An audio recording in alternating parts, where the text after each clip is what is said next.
dropped that, so that's good.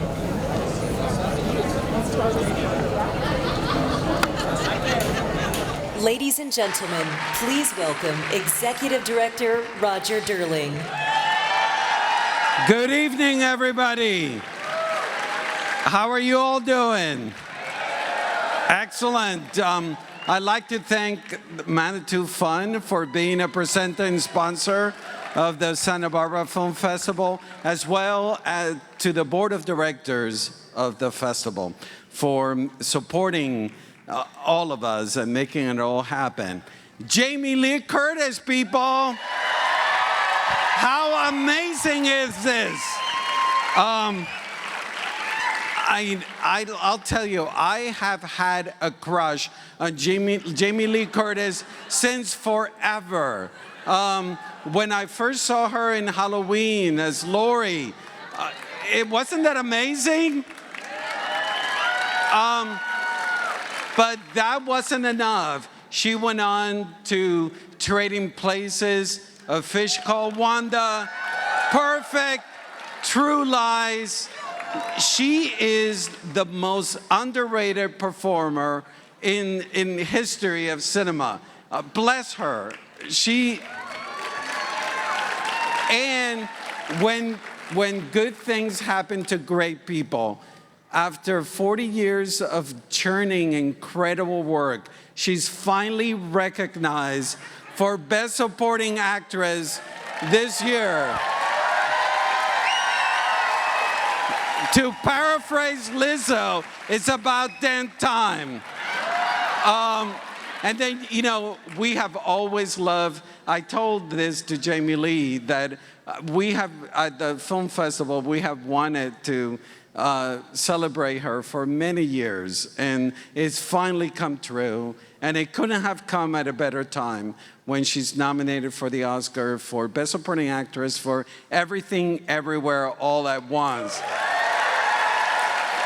And if that wasn't enough, she is such a good person. It's all I need to show you is this photo from the Golden Globes just recently.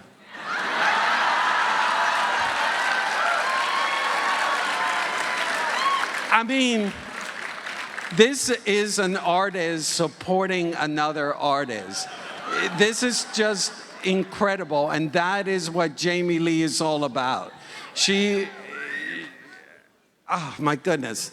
I'm just so happy we're able to honor you, Jamie Lee, with the Mother Master Award, named after Leonard Maltin. And without further ado, one of my favorite people in the whole world, please welcome family member of the Santa Barbara International Film Festival, Leonard Maltin.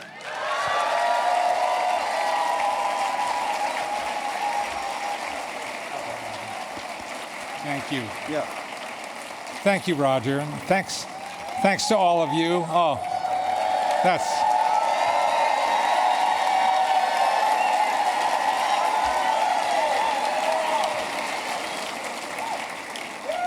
If you hang around long enough and get lucky, luck is a big factor too. But I'm lucky to be invited back year after year to host these evenings, and we've had so many wonderful experiences in this theater, in this town, and tonight is unique because each individual who's been on this stage is unique. Jamie Lee Curtis has several things that help define her. One is that she is the daughter of two bona fide movie stars, Tony Curtis and Janet Leigh.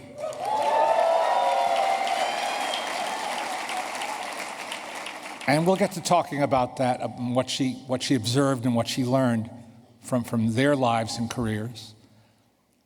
But she's made a name for herself that is so indelible now that you have to sort of explain to people that, yeah, her parents were movie stars too.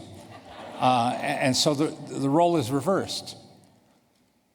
And there are many ways to defines success. Each of us has our own definition, I'm sure, or multiple definitions of success.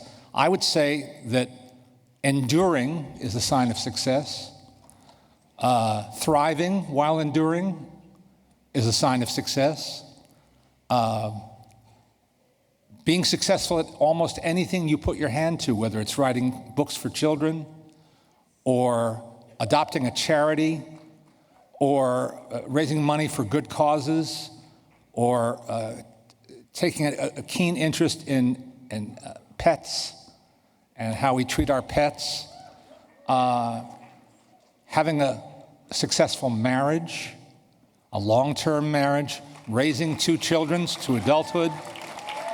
All of those things are marks of success. Now, of course, in the movie business, the ultimate sign of success is the Academy Award. And so this year, for a performance unlike anything she has done before, Jamie Lee Curtis is nominated for an Academy Award, an Oscar.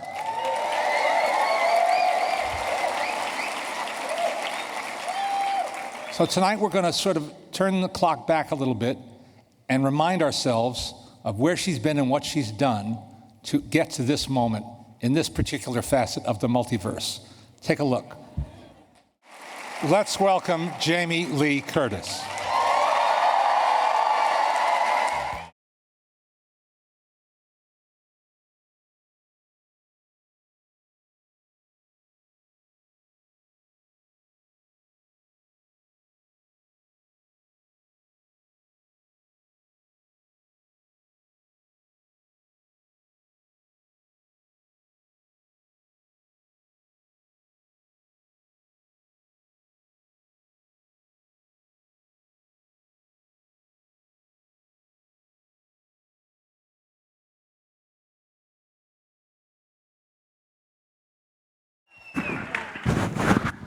Oh, don't ever give an actress a microphone.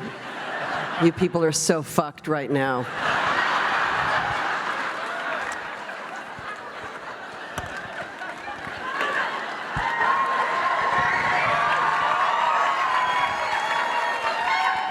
Do you know I have a secret skill?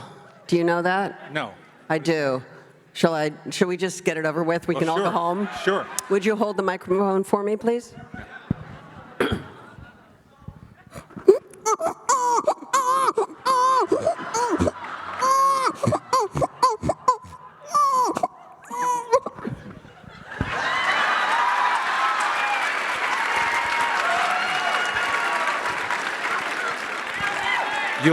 You'll never starve.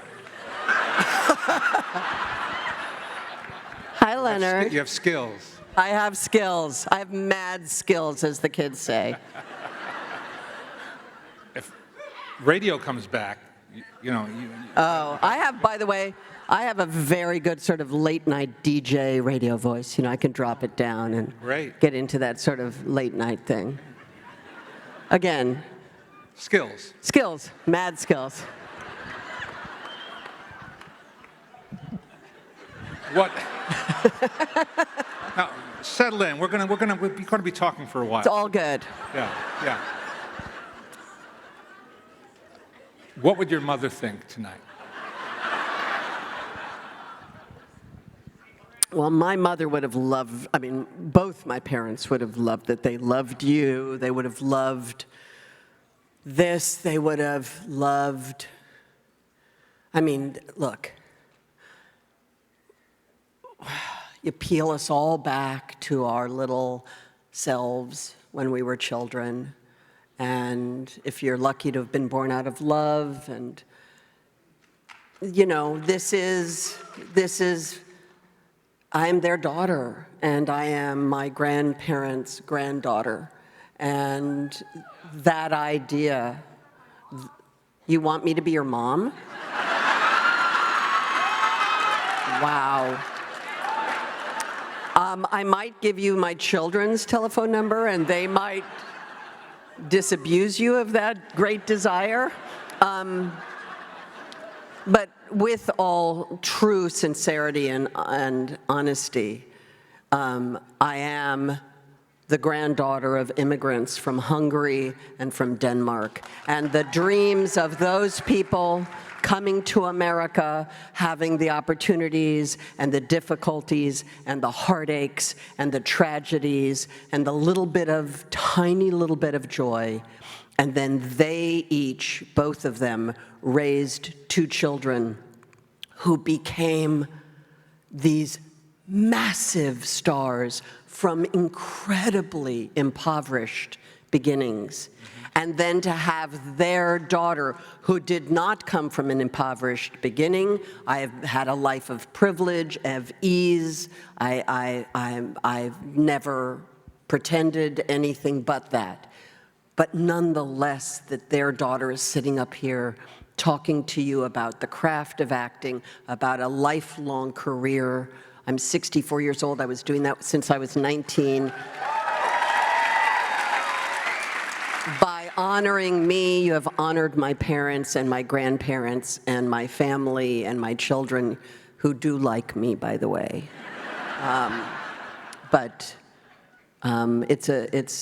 It is the continuum of all of our lives. There's not one person in this room that can't link back to that. And by the way, Leonard's granddaughter is backstage running around with a little torch. And why are we here? We're here to make families and to bring art to this place. And it's just beautiful to be here. I'm thrilled to be here. Thank you.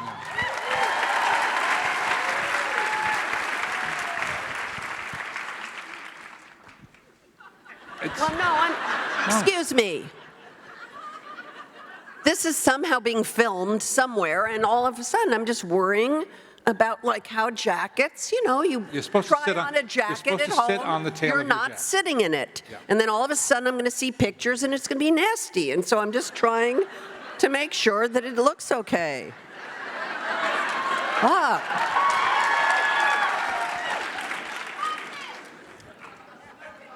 This is a raucous group, man. This is the golf tournament where everybody drinks and yells. This is sort of like that. It's good. I like it. Yeah, they're not a tame bunch. When we were talking the last couple of weeks, you made mention of the fact that you've never trained. You never had acting lessons. You never went to an acting school. Do you think it just came naturally to you? Do you think it's from having observed your parents at work, if not, at home? Do you think it's intuitive? Well, it's certainly intuitive for me. I have, I also work with and am very close with many actors who have been to acting schools and Juilliard and Yale Drama School and have worked with acting coaches throughout their careers, and there's not a job they do that they don't do and partner with an acting coach. I was, and it'll just so you guys all understand, you already know this, I was barely could crawl my way out of high school. I got into the only college where my mother was the most famous woman to have ever graduated. They wanted me and my D+ 840 combined SAT score average. I was their girl and they wanted me. And I went to this college and, majored in like criminology and minored in being a little sister at a frat. I had no business in higher education.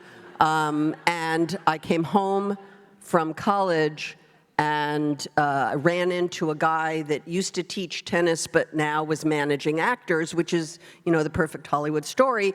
And he said to me, they're looking for Nancy Drew, why don't you go up for it?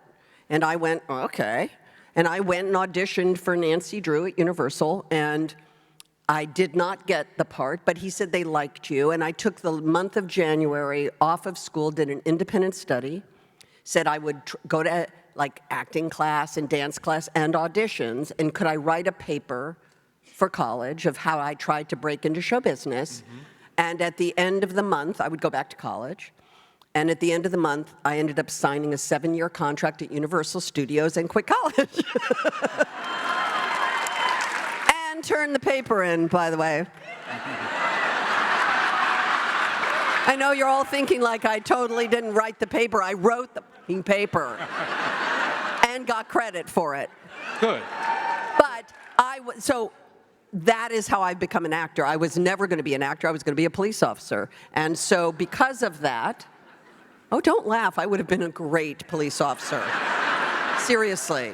And because of that, I am an unplanned actor, and I didn't ever really go to acting class. I felt like I should, and there was an acting teacher named Alan Rich, who's also an actor, a blacklisted actor, a wonderful performer and teacher, and somebody took class with him, and I went, okay, and I went over and did a scene with him in his house, in his living room, and you know, we did this scene, whatever it was, I don't remember. And at the end of the scene, he said to me, well, you don't need acting class. You know how to act like somebody else. What you need is to expand your vocabulary. And basically what he was saying is watch movies, go to plays, listen to music, travel, eat good food, expand your palette so that you have better choices as a performer. And that's literally what I do. I am not an intellectual. I respect the art and the craft. I respect people's process. I understand some people have to go to those great lengths to get to that work, and I don't. And I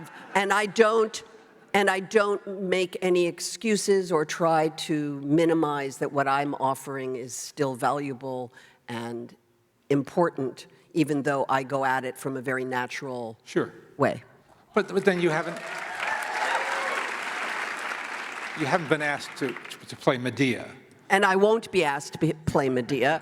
And if you ask me to play Medea, I will say no. And I know what I can do. I know what I cannot do. And I've managed to be able to have a really rich and robust group of opportunities in show-off business. So we're going to take back to the beginning because having been alerted by Jamie that this clip existed, we're going to show you her second appearance on film. So I'm just going to say one thing. I was a contract player at Universal. Part of the thing is they put you in things, right? Universal had 18 hours of network television dominated at television. the time. Yeah. And part of the contract system was that they would just fill those TV shows. And so I was sent to do a tiny scene in a TV show that ended up, I'll tell you what happened after when you see it. Okay. And we're going to see that clip, and then the first and only Halloween, directed by John Carpenter, and then The Fog. Are there 3 clips? The 3 clips in a row. Okay, so I will tell you this.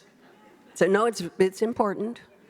So what you're about to see, the first little clip is a TV show where I came in and did this day's work, and about maybe a month later, the show aired, and somebody came up to me on the street and said, hey, I saw you on The Tonight Show last night. I said, well, I'm sorry, I wasn't on The Tonight Show last night. And they said, yeah, you were.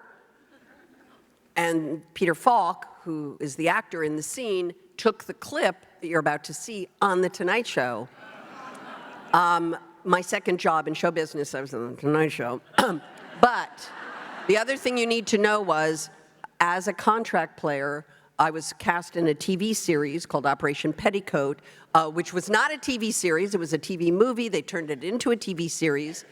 And I did that for a year on ABC. I was a regular on a ABC half-hour comedy, and I got fired along with 11 other actors. And I thought in that moment that my life was over. I thought that I would lose my contract. I thought, you know, contract players, so you understand, they have the option every 6 months of picking up your option. You don't have the option. No, they have it. It's a one-way street. So it's a one-way street. It's very nerve-wracking. And many people lost their contracts. So I thought for sure I would lose my contract. I'd have to go back to college. Ugh. And had I not been fired from Operation Petticoat, I would not have been able to audition for Halloween. And that is the job that changed my life. So there you go. For anybody out here who has been fired, who thinks it's the end of the road for you, the light at the end of the tunnel or the silver lining to this horrible experience was that I ended up making a movie that would change my life. So there.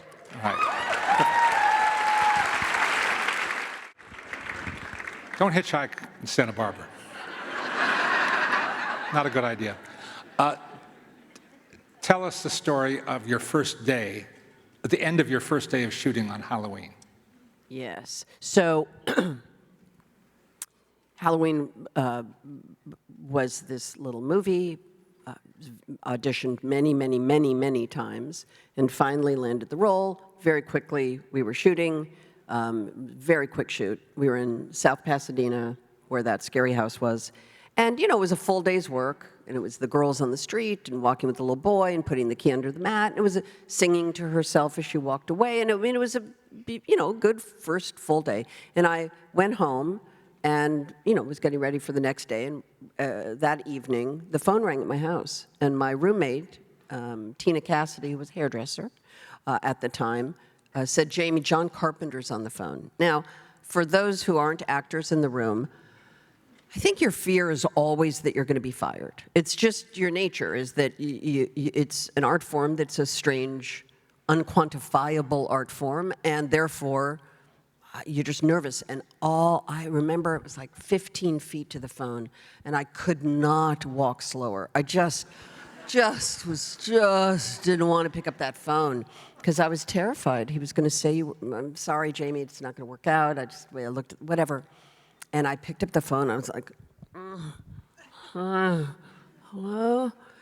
And John on the other end of the phone said, hey, darling, it's John. I just wanted to say you were fantastic today, and I am so happy that you're in the movie. I'm so happy that we're doing this together. It's going to be great, and you were just great. Now, I'm, as I said, don't clap, 64 years old. I've made a lot of movies. That is the only time in my entire life as an actor that a director has called me after the first day to say that the work was good, that they were excited. First job, John Carpenter, great story, great man. And the other thing I need to let you know is the reason I'm in the fog is one reason only. So Halloween, made 1978, for nothing, comes out, grows, starts to, gather steam, became a big hit. Big, big, big hit. And all the people involved in the movie, John Carpenter, Deborah Hill, of course, became like these indie darlings, and now we're going to have other opportunities, and other actors got jobs, and I was sort of waiting for like this moment where someone would go, wow, you were great in the movie, whatever. And it didn't come. So here's what I did after Halloween. I did an episode of Charlie's Angels where I play Cheryl Ladd's best friend.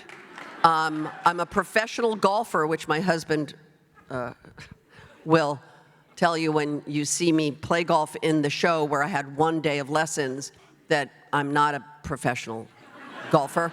And at some point, Cheryl Ladd and I are walking over a bridge, and the bridge collapses, and she ends up wrestling an alligator. First job, besides Halloween. The second job was Love Boat, where I'm on my honeymoon on the Love Boat, and my parents come on the Love Boat with me. And to make matters worse, Janet Leigh played my mother in the Love Boat. Those are the two jobs that I got after Halloween.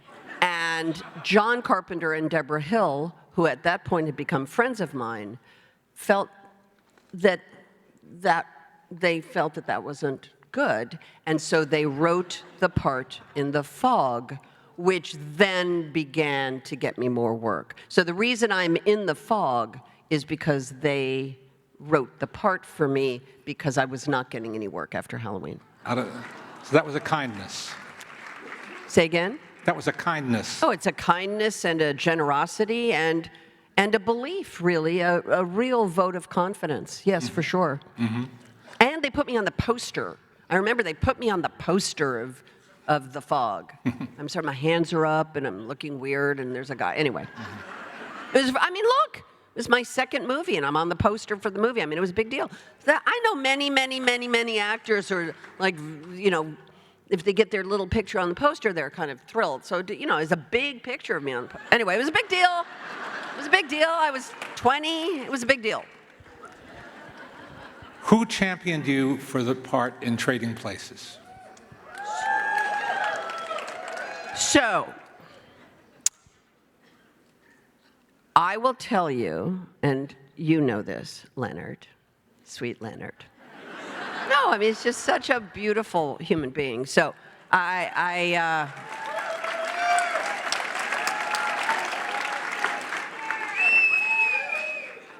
all of my life goes back to Halloween. All of the good things in my life, including my husband, including my family, everything can be traced back to Halloween. And over the course of these 9 hours together, I will explain to you how. In this case, the reason that I met John Landis was because he was directing a short for Universal called Coming Soon, which was a short about 50s horror film trailers. And, you know, those great, crazy 50s trailers with the scary themes. And he needed somebody to narrate it. So who would he call to narrate this documentary, this little short, but the current Scream Queen, which was me. So I get a call, John Landis would like you to, you know, and they paid me, and I showed up at Universal, and we had never met. And, you know, I'm doing my thing, and I had narration and voiceover, and you guys have met me for, you know, 27 minutes. Clearly, I'm this person, but I was 21. And when he was casting Trading Places, he went to the studio and said, I'm going to hire Jamie Curtis to be Ophelia. And let me just say this. This was the female lead in a comedy starring Eddie Murphy and Dan Aykroyd. You may go, woo!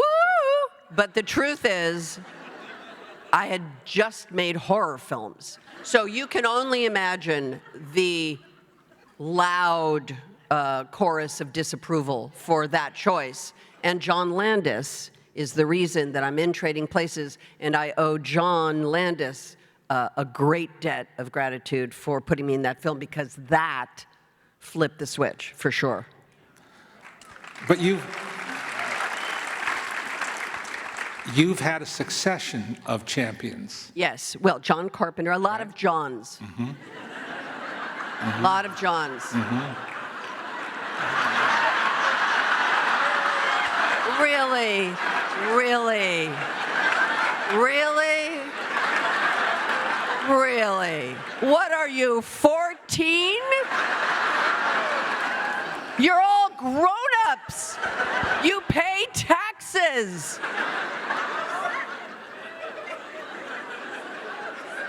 Oh, my goodness. Yes, I've had a lot of Johns. Gotten you. Oy, oy, oy. So, John Carpenter, John Landis, and then because of Trading Places, John Cleese, Which star next?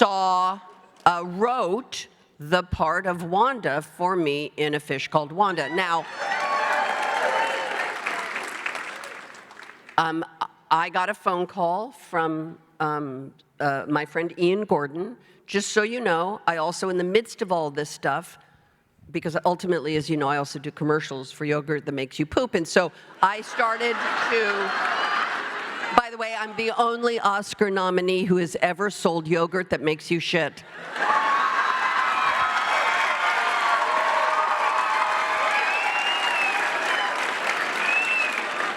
I also did some TV presenting, and they hired me to do the Guinness Book of World Records with David Frost, but David Frost did Europe. So David Frost went in a Rolls Royce around, you know, Europe, England, Germany, everything, and to get all the Guinness stories. I went to South America in a canoe, seriously, and, you know, narrated anaconda wrestling. Joke you not.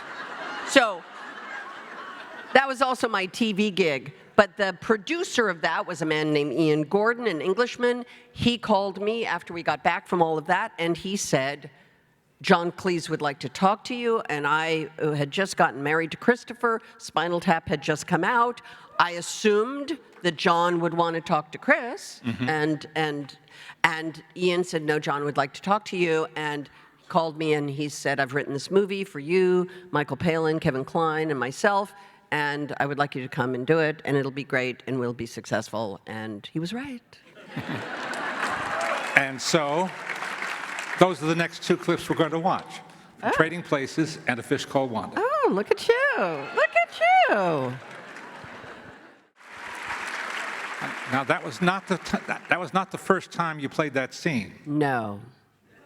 So when Leonard and I first spoke, when I had COVID, fuck COVID, and we were talking about this evening and how thrilled I was and honored to have been chosen. You know, we talked about this sort of overarching idea because, as you guys can tell, I don't take much very seriously. And, you know, seriously, I'm pretty loose about it all. I'm not. And trying to think of, like, what has actually brought me to this place as a woman, as a wife, as a mother, as an artist, as a business owner, as a creator, as a thinker. And it's about understanding and claiming my power, understanding and claiming what, in fact, I can and am doing here on this earth, and trusting my instincts. And this is a great example of me not trusting my instinct and it biting me in the ass and then having the courage to say. So briefly, the scene with Otto that you guys just saw, that's how it's written.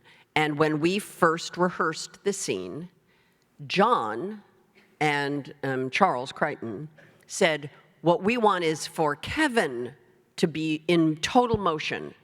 And we want Wanda to be sitting stock still on a bed. It used to take place in a room in their apartment. And I said, really? I just don't feel like it. That would be what she would do. And he's like, yes, you just stay there and Kevin's gonna walk fast. And we rehearsed it. And I still didn't feel that it was the right instinct. I was trying to trust my instinct. And we showed it, we did a little rehearsal, and people laughed. And they were just thrilled. You know, John was like, yes, this is great. So then I just kept my mouth shut. And when we went to shoot it in that little room, we showed it to the crew. You know, bring the crew in, you show them. And it was crickets. It was as silent as it was in here a second ago. I mean, it was deathly quiet. And my soul crushed, because it was the biggest scene for me in the movie. And we shot it, and we shot it that way. We shot all of it. We shot his coverage, my coverage, and it just got worse and worse and worse. And the day that the dailies were shown, I waited outside the door of the dailies room with my ear to the door, and I could hear there wasn't any laughter, and I started to cry. And when they all came out, I said to Michael Schamberg, I said, we have to reshoot that scene. We have to reshoot that scene. I should have trusted my gut. Please let me reshoot that scene. I'll do anything. I'll pay for the scene, whatever it is. And he said, we have no time on the schedule. We're already late, blah, blah, blah, blah, blah, blah. I said, please. And I kept pushing, and I kept pushing, and I persevered. And we shot that scene the last day of the movie. And that's now the scene in the movie now. And it, of course, is just this fantastic scene with great writing. And it would have, I think they would have cut the scene because it was death. It was absolute dead. So again, trusting my instinct brought that scene to the fruition. And I was 20, what was I, 25? 26? I mean, I was a young girl. I didn't know yet that I was right. Now I do.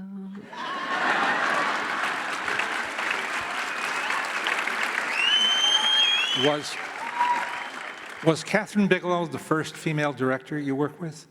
No, I did, when I decided to make no more horror films, which one of the, I know all the Nepo baby jokes, believe me, I've heard them all. And it's fine. Bring it, I don't care. The great benefit to being the daughter of people in this industry is you know how difficult the industry is, you know what to avoid. And I watched both my parents deal with pigeonholing, and I knew that if I had continued doing horror films, I would not get to do other work. I just knew it. And so I made a conscious choice to do the last Halloween, which was Halloween 2, and then say no more. And the first job that I got post-Halloween, a week later, was to play Dorothy Stratton in a TV movie called Death of a Centerfold. She was the playmate who was killed by her husband, Paul. And that was directed by a woman, Gabrielle Beaumont. And so I had worked with a woman on that, which was incredibly difficult material. And then Catherine Bigelow. And that was for Blue Steel. Yes. And we're going to see a clip from that. Ooh, goody. And then a movie that just stands out like neon in your filmography, True Lies. So great. And there's so much to talk about there. Yes. But maybe we should save this until after the film clip. Sure. Okay, let's watch these two clips. Okay. When you read the script of True Lies, how was that scene described? So you need to hear how True Lies happened. So just so y'all know, I was sitting at my home with my husband. The phone rang. I picked it up. Hello? Hi, Jamie. It's James Cameron.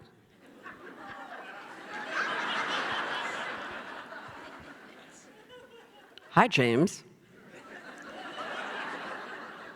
What's up? And he said, I've written a movie for you and Arnold Schwarzenegger. I'd like you to read it. I can't give you the script, but I can send somebody to the house and they'll wait for you while you read it. So thing. I read it. And,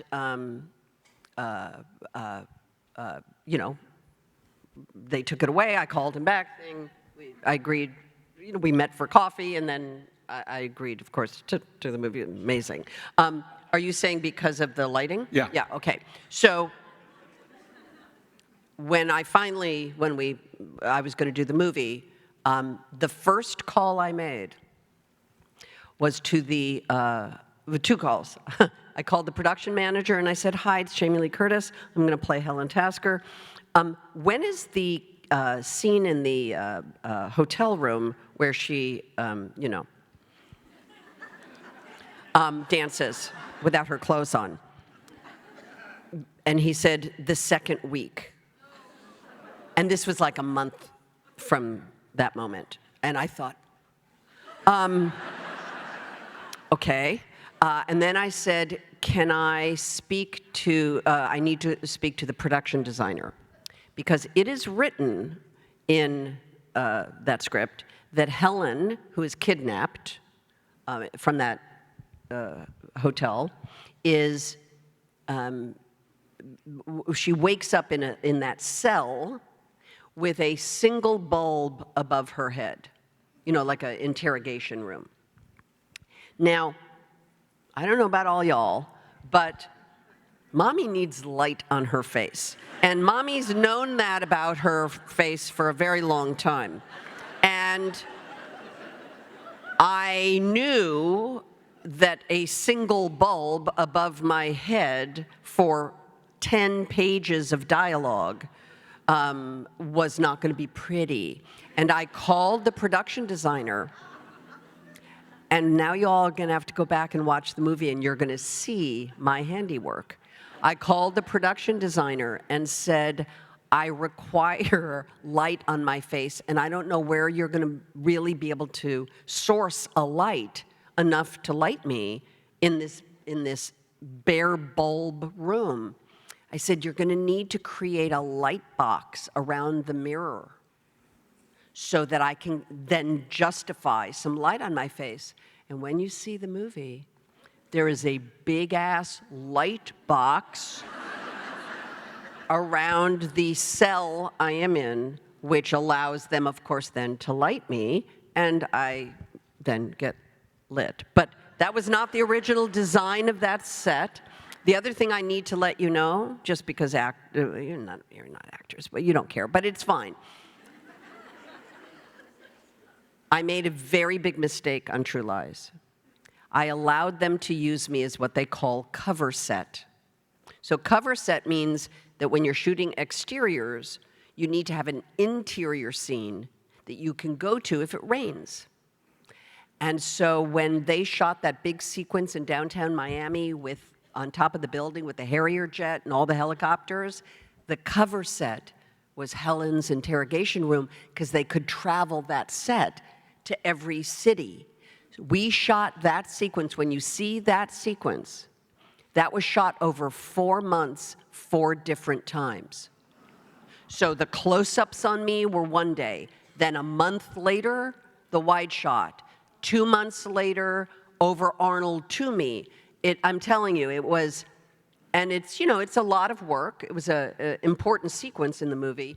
And I learned my lesson. I will never allow them to use me as a cover set for an important sequence ever again, because that was just a mistake on my part. Now, at that time, Arnold Schwarzenegger was one of the biggest, if not the biggest, movie star on the planet. And I don't think he'd had a leading lady to speak of in his films, but this was a big change for him, and even he recognized it. Yeah. Oh, I know where you're going. I know. I like the way you pitch. Well, no, it's good. Leonard. You're awesome. I'm just teeing them up. You have to hit the ball. I'll hit him home. You know, we made True Lies, this incredible experience, big, long shoot, very difficult to be away from my family. It was a tough shoot. The movie's coming out in July, and sometime in May, Jim called me on the phone, and he said, "Hi, Jamie, I'm sitting here with Arnold, and we have something we want to tell you." I was like, okay. And they said, the movie is True Lies, starring, you know, it's Arnold Schwarzenegger in True Lies. And I've just shown Arnold the movie. And I've said to him, Arnold, this is a movie about a marriage, and it's important that it's a domestic epic. And therefore, Jim went to Arnold and said, I think you need to let Jamie be above the title. Now, just so you all know, my lawyers and my agent are all here. This is the kind of negotiation that actors negotiate, you know, for credits. You know, the credit in movies, you know, when you see movies and then it says people above the title, Arnold Schwarzenegger in True Lies, starring Jamie, you know what I mean? Like that is a very expensive and beautiful part of the negotiation of movies. It's long, long standing. And I was credited as starring Jamie Lee Curtis.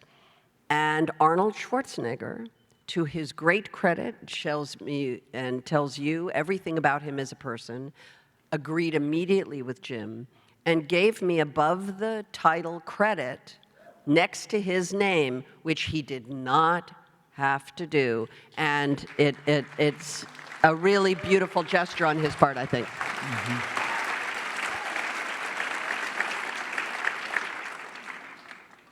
And thank you to my lawyers for trying for above the title. And I'm like totally fine that you didn't get it.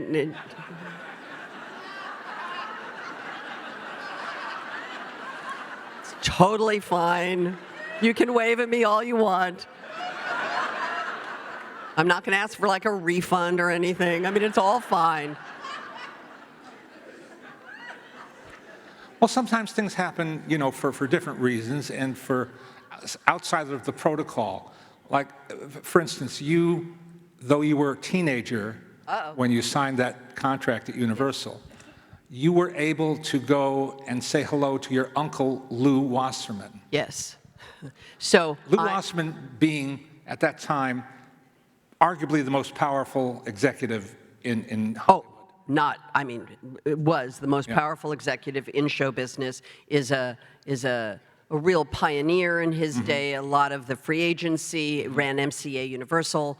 Lou and Edie Wasserman, his wife, were my godparents. They were friends of Janet and Tony. Janet and Tony had their daughters. Both my sister Kelly and I are Lou and Edie Wasserman's godchildren.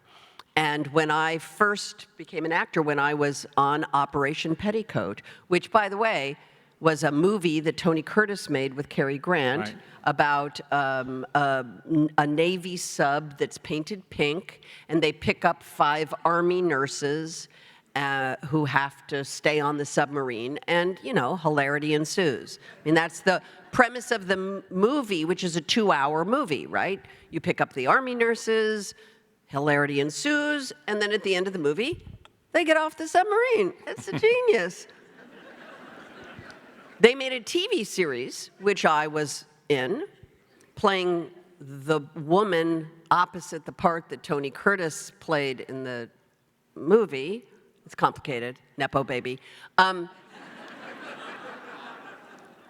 you know, I'm an Army nurse on a Navy sub, and, you know, you're wearing whack outfits, you know, khaki skirt, very tight blouses, you know, very nipped in everywhere, big boobies, and, you know, me. And, you know, we would break for lunch and go to the commissary at Universal. We shot at Universal. And Lou Wasserman used to sit in the back on a raised sort of dais table. There were a bunch in the back. And he would sit there every day at lunch. And I used to walk into the commissary. And I'm only going to get up and walk just a little bit, but I'm just going to let you know, you can imagine, big, long commissary, big room, giant room. And Lou's at the end, and I am this, you know, 22-year-old actress in an Army outfit with my hair all kind of 40'd out. And I walked through the thing like this. And I walked all the way through, and you're Lou, I walk all the way through the commissary, passing all these tables, and I walked up, and I walked to Lou Wasserman's table, the most powerful man in show business. And I walked up and I went,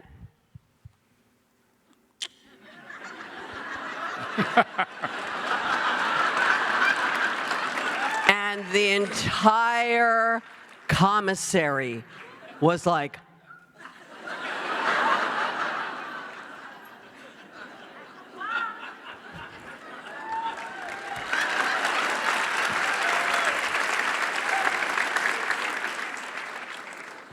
true story.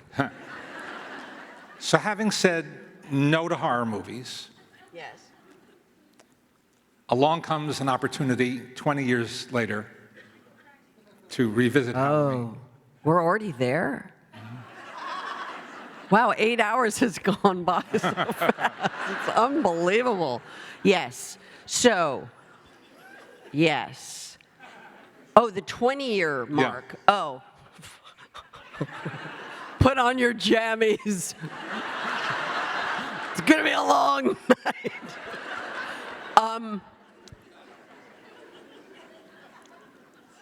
When I realized, and this is again owning power, but then not owning the power. Again, sort of trusting my instinct and then not really going for it.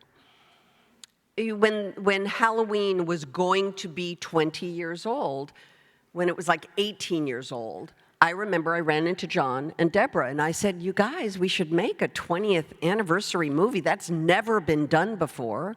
Same creators, same actress in the movie 20 years later. Come on, it'll be amazing.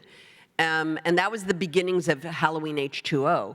And what happened was, John and Deborah ultimately didn't do the movie. And the reason I'm saying that I didn't own my power is, one, I did not insist that I was a real producer, a real creator on that, and it was totally my idea. Two, when John decided not to do it, and other people started to take over, a lot of men, what happened is, Deborah, I didn't say I'm not making the movie without Deborah Hill. And it is one of the, I don't have a lot of show business regrets, I really don't. That is, without question, the biggest mistake I made in show business is not demanding that Deborah Hill produce that movie or I'm not doing it. And at the time, it was a big paycheck for me, and she wasn't saying, like, I really want, you know what I mean? It wasn't like Deborah was really, really trying to do it and she was being rejected. She just sort of disappeared. But I didn't, you know, with all of this, the beautiful picture that Roger showed at the beginning with Michelle Yeoh and women supporting women, I didn't support Deborah Hill then. I didn't. I didn't demand that Deborah Hill produce the movie or I wasn't in it. And it's a regret. You know, she ended up passing away. We stayed friends till the end. So she wasn't angry at me, but I was angry at myself. Interesting. You know, and these are things that we don't know. We're in the audience. Understand. We have no. I understand. And we're going to see a quick clip from that, and then from the Tailor of Panama, an interesting film that you're going to talk about after we show the clip. Okay, sure. You and Pierce Brosnan. Yep. Okay. Ready. Rolling. Let's go. You were only supposed to be on that film a short time. Yes, yes. So my friend John Borman, the great John Borman, asked me to be in the movie. He and I met when we were on the jury at the Cannes Film Festival together. We became friends, odd pairing, obviously family friends, you know, we traveled together. And the movie was shot in Panama, 2 weeks, and then in Dublin for the rest of it. And my part, Jeffrey Rush's wife, Louisa, was only in the movie a small bit, and I had quite a bit of time in Panama, and then just a brief couple scenes, interiors in Dublin. And you may have remembered this, but Pierce Brosnan's child was in a terrible car accident. One of his children was in a car accident where a car went over a cliff. And his son was in, you know, obviously critical condition, and it was unclear if he was going to survive. And we were in Dublin at the time, and I had a little baby who I had left at home. So I was only going to be gone 2 weeks. We decided it wasn't fair, not a little baby, but like a 2-year-old. I think Ruby was 2. Anyway, and we decided that I would leave Ruby at home with Chris and, you know, a babysitter and our daughter Annie. And so now I'm in Dublin, and the only scene I had left was that scene that you just saw. And we didn't know if Pierce's son was going to survive. We didn't know, and he was delayed. And now I've been away from my family for now it's an extra week, now it's another extra week. And it was one of the most difficult times for me, being away from my family and not, obviously worrying about Pierce and his family. Anyway, and so that day that you just saw, I was like, Pierce came, I think Pierce literally got off the airplane, came straight to the set. I was packed and my stuff was in the car. I just wanted to get home, and that was the sequence. But here's what I want to say about Pierce and I. It's so good. So John Boorman and Jeffrey Rush are cinephiles. They are deeply thoughtful, intellectual creators who spend hours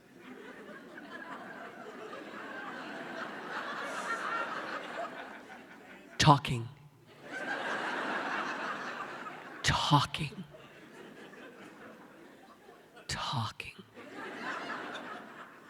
And Pierce Brosnan had done Remington Steele. He got his teeth on American television. He did an hour show. You know what I mean? I mean, and I had done horror films where you just show up and do your work. And I remember there was a day in rehearsal where John and Jeffrey were talking. And I remember Pierce and I were sitting here like you and I are, like going like this. And then at one point we got up and we said, I'm just going to go use the restroom. And okay, and we both got in the elevator in this hotel in Panama and was like, oh my fucking God. Do you even understand what they're saying? And he was like, no, and it was that moment where, as performers, you just feel fraudulent because you're like not talking. And it was just, I felt a real kinship with Pierce because we both showed up ready to work, and these people talked and talked and talked. And by the way, Jeffrey Rush is a brilliant actor, and John is a great director, so I totally understand the need to talk. But really. You told me a while ago that Halloween gave you a gift, an unexpected gift, when you started making a personal appearance, that fans were so attached to the films and to your character that they were willing to be generous to a charity that you. Oh, yes. So I've been working with Children's Hospital Los Angeles for 30 years as both ambassador. I've been on their board. I've just found out they've just named me literally an honor. I mean, like I'm being given a seriously beautiful honorary board position from them. I mean, they're beautiful people. I've been working with them for years. And obviously, horror film fans are lovely people. They're incredibly they're incredibly beautiful people, and they're kind and generous and want nothing but to get stuff signed, and they love you, and they're not bad people at all. They're gorgeous. And I had been asked to go to one of the conventions and do signing, and honestly, I know people do it for money, for themselves. I'm not going to do that. So I said, I'll tell you what, I'll come to the convention, one convention only ever in my life, and we will donate 100% of everything I make to Children's Hospital Los Angeles, which is a beautiful thing to do. Yes, of course. No, great. And these people effing showed up. 3 days in Indianapolis. I flew home with a suitcase with $300,000 in cash for the hospital because these personal appearances, they pay you cash for their pictures, and we just had this big, I mean, I'm telling you, I flew home with cash. But it was... And it gave you a different picture of your fan. Well, they're just loving and kind and beautiful people, and they wanted to support, Children's Hospital, Yeah. and they've been very generous. That's lovely. Yeah. Yeah.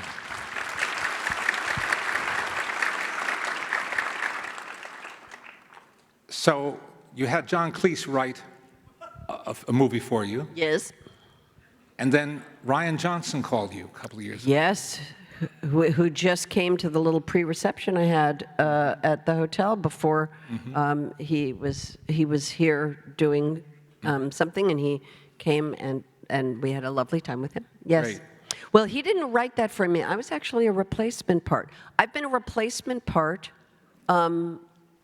a couple times to big effect. I was a replacement part on Freaky Friday. Freaky Friday was a movie that was going, and an actress, for whatever reason, stopped doing it. And my agent, Rick Kurtzman here, who I went to high school with, another Nepo baby, has worked his ass off. He's a wonderful man. Rick Kurtzman called me. I was on a book tour promoting one of the books that I write for children, and Rick called me and said, someone has dropped out of this movie, and Disney has asked you to step in. And I think I was in Boston, and that was a Thursday. I read the script on Friday. I flew home and met the director Saturday. Sean James dyed my hair red Sunday, and I was working Monday. And that was a movie that literally was, I had both at home, a 5-year-old and a 15-year-old. And I was playing a 15-year-old with another child. Like, my life was, it was insane. Let me just say this, it was insane. To go from nothing to a job where I'm, playing both a 45-year-old woman and a 15-year-old every day. It was insane, but it was beautiful. And I was a replacement part. I don't think, I was not the original intent for Ryan. I think there was another actress that he had hoped would do it, but she didn't. And again, my agent, Rick Kurtzman, called me, as he has many times to my great benefit, including the last movie, which we will discuss. But he called and said, Ryan Johnson would like to meet with you. And I met him and ended up going to Boston to make Knives Out. Another hit movie. Big hit movie. Yeah. Big hit movie. A big hit movie that, and Ryan has been very generous in saying so. It's a big cast. Mm-hmm. These movies have big casts. And clearly, over the time of the promotion of the film, I'm a enthusiastic supporter of the movies I'm in. Some might say insanely enthusiastic. Some might say I'm a crazy person because I invented Instagram, and therefore I am you're like laughing. See, you're just chuckling.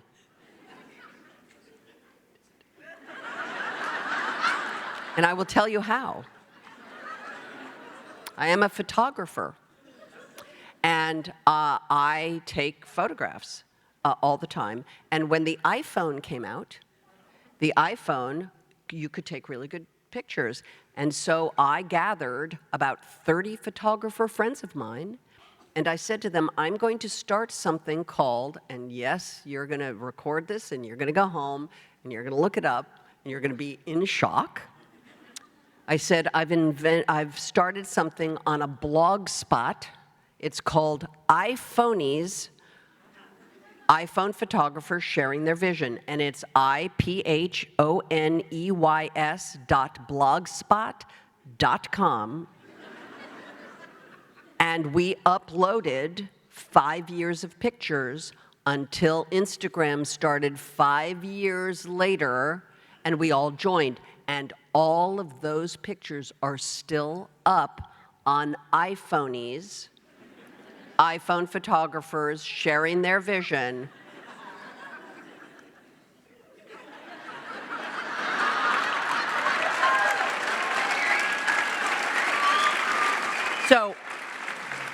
But Ryan Johnson was asked in an interview once, whose your MVP on that movie.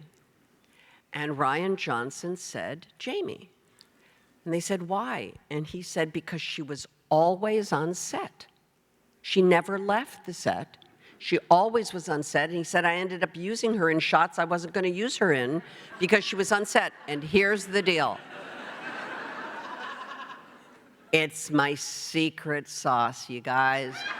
Don't go back to your trailers. Trailers are not your friend. Stay on set. And I'm telling you. This is hard-earned wisdom. I'm telling you, if that pearl of wisdom you're going to get from me is stay on set. I'm an active set sitter. Jonathan Wong, our producer of Everything Everywhere All at Once, will tell you I never left the set. I don't believe in it. And Ryan was very generous in giving me that compliment.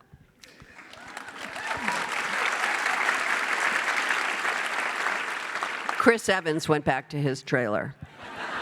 But you know what? He was just looking at pictures of himself in that sweater. I think he was just trying to see how the sweater looked. Did you ever see the picture of Chris and his dog in the sweater? Chris has a sweater for his dog, and then he's wearing the sweater. I mean, Chris is so delicious. I'm joking about him going to his trailer. He is not that guy. He's not. He's not. He's not. He's not.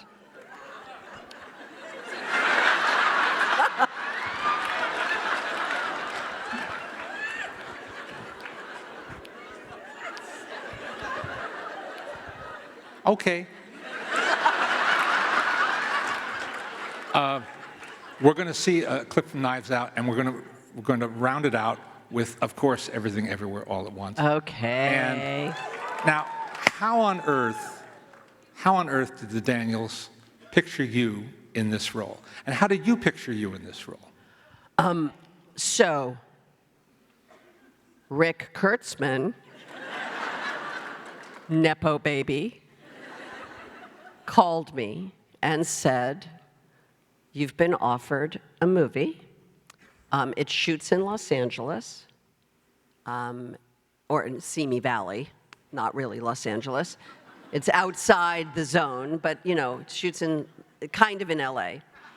And it stars Michelle Yeoh, and you would play opposite her. And I was like, yeah, I'll do it. And he said, no.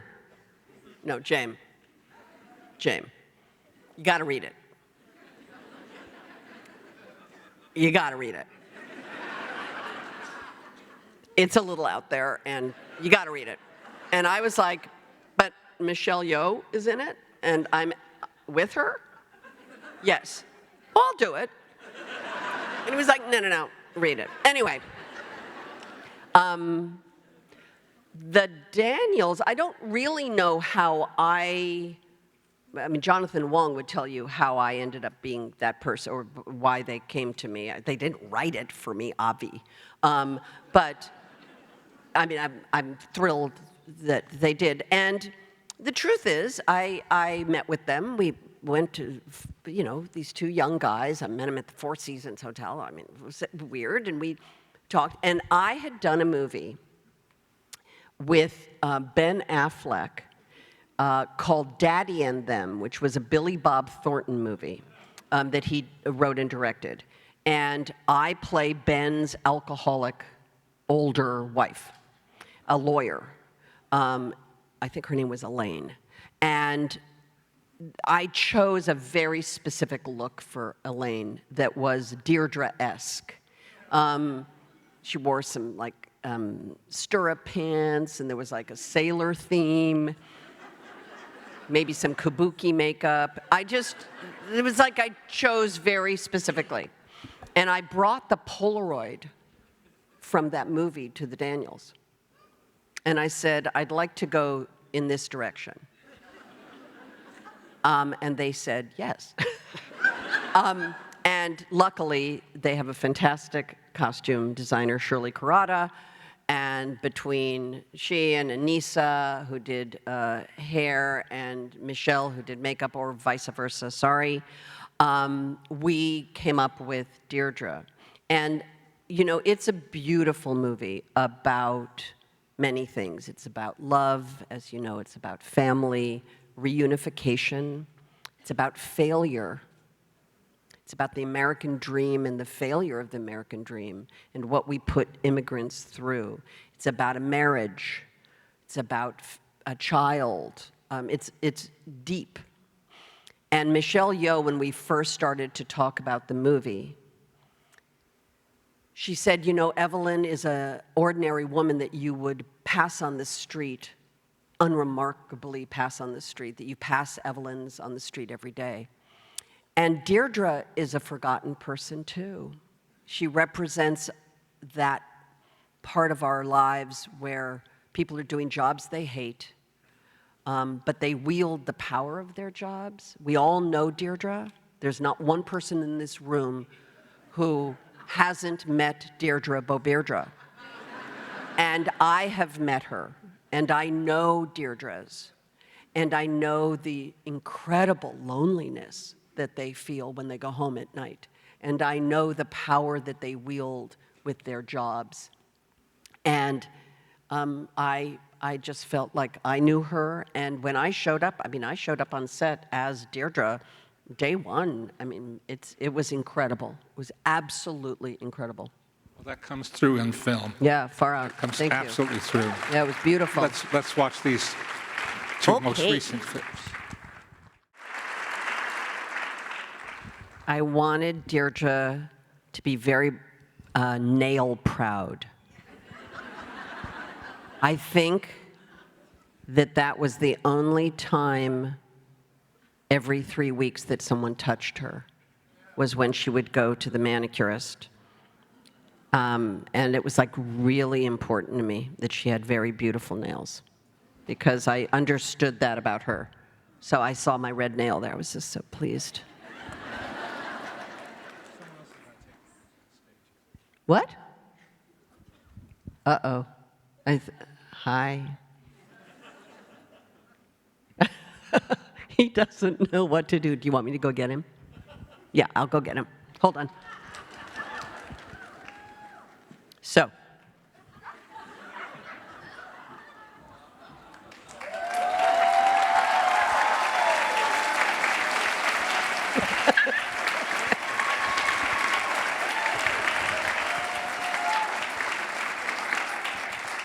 You may all not know this story, but I'm going to tell you. It's going to be good. Don't worry.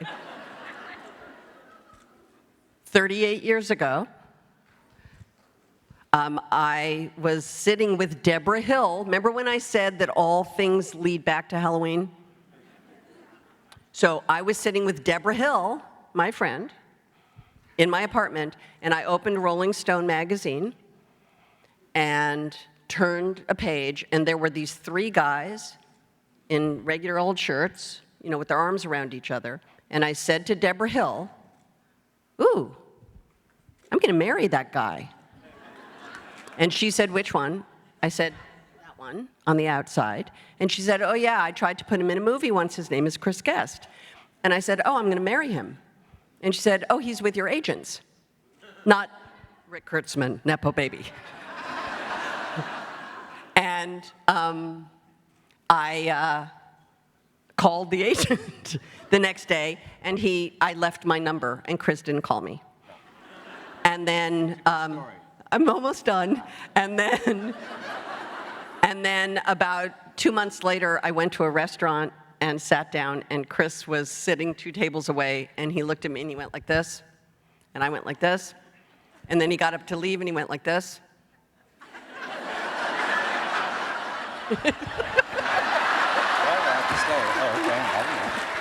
And I went like this, and then he called me the next day, and we got married 4 months later.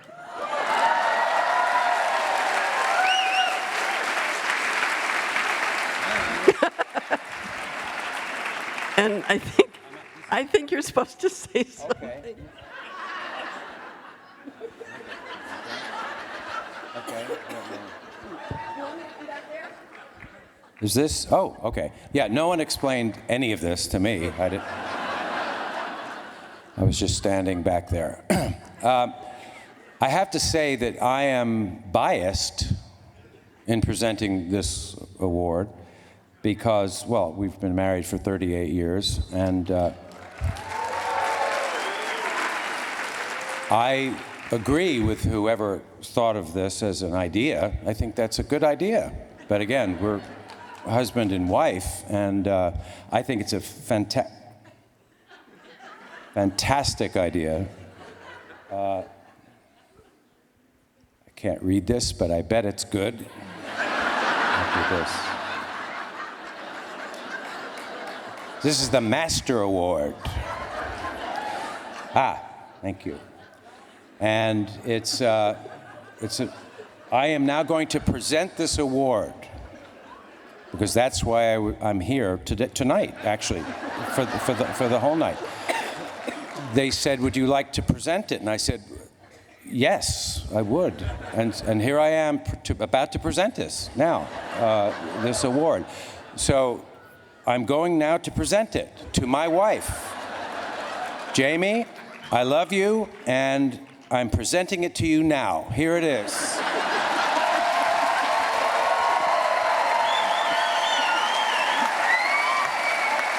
Now what?